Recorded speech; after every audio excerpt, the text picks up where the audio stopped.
প্রিয় শিক্ষার্থীরা, আমরা এখন এই ভিডিওতে এই যে এই তিনটি ভগ্নাংশের মান নির্ণয় করব, ঠিক আছে, বা এই তিনটি ভগ্নাংশের যোগ করব।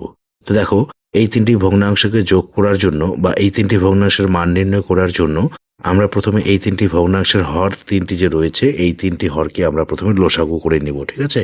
দেখো, এই যে 2, 4, 8, এই যে 2, 4, 8 আমরা প্রথমে লসাগু নির্ণয় করব। তো আমরা এখানে 2 বাদ দেব।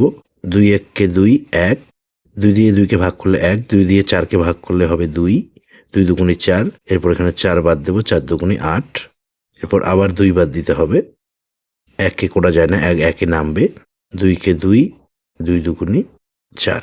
সুতরাং আমরা লসাগু পাবো এখানে, লসাগু, এই 1টি 2, 2টি 3টি, 3টি 2, 1 2 3, 2 দুগুণে 4, 4 দুগুণে 8, 8 পাচ্ছি লসাগু, ঠিক আছে। তো এই লসাগু ফল 8 আমরা এখানে লিখব, এই লসাগু 8 আমরা এখানে লিখলাম, ঠিক আছে। এখন আমরা এই 2 দিয়ে এই 8কে ভাগ করব। এই 2 দিয়ে যদি 8কে আমরা ভাগ করি, আমরা ভাগফল পাবো 4, ঠিক আছে। এবার 4 দিয়ে এই উপরের 1কে গুণ করতে হবে, 4কে 4, এই যোগ, এই 4 দিয়ে আমরা 8কে ভাগ করব, এই 4 দিয়ে 8কে ভাগ করলে আমরা পাবো ভাগফল 2, ঠিক আছে। 2 দিয়ে এই 1কে গুণ করব, 2কে 2, এই প্লাস, এখন আমরা এই 8 দিয়ে 8কে ভাগ করব।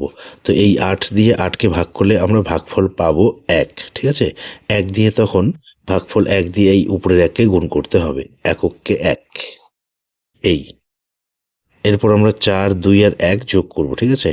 4, 2 আর 1 যোগ করলে আমরা পাবো 4 2 6, 1 7, এই 7 বাই নিচে 8, ঠিক আছে। এই 7 আর 8 কাটাকাটি করে এখানে আর যাবে না, ঠিক আছে। তো এটি হচ্ছে অ্যান্সার। তো আমরা এই যে এই তিনটি ভগ্নাংশের আমরা মান নির্ণয় করলাম বা ভগ্নাংশ তিনটিকে যোগ করলাম, আমরা পেলাম 7/8। এটি হচ্ছে আমাদের উত্তর, ঠিক আছে। তো প্রিয় শিক্ষার্থীরা, নিশ্চয়ই তোমরা ভালোভাবে বুঝতে পেরেছো। তো এই ভিডিওতে এ পর্যন্ত, ধন্যবাদ।